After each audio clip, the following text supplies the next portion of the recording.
অপশক্তি দেশের ভেতরে এবং বাইরে থেকে বাংলাদেশের পক্ষের শক্তির মধ্যে ভুল বোঝাবুঝির সৃষ্টির পায়তারায় লিপ্ত হয়েছে।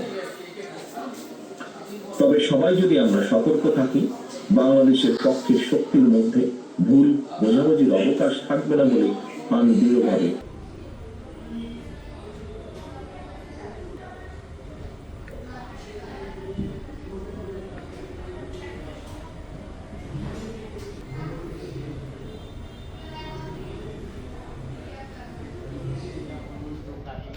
গত 15.5 বছরে শাহাদত বরণ করেছে স্বৈরাচারের থাবায়।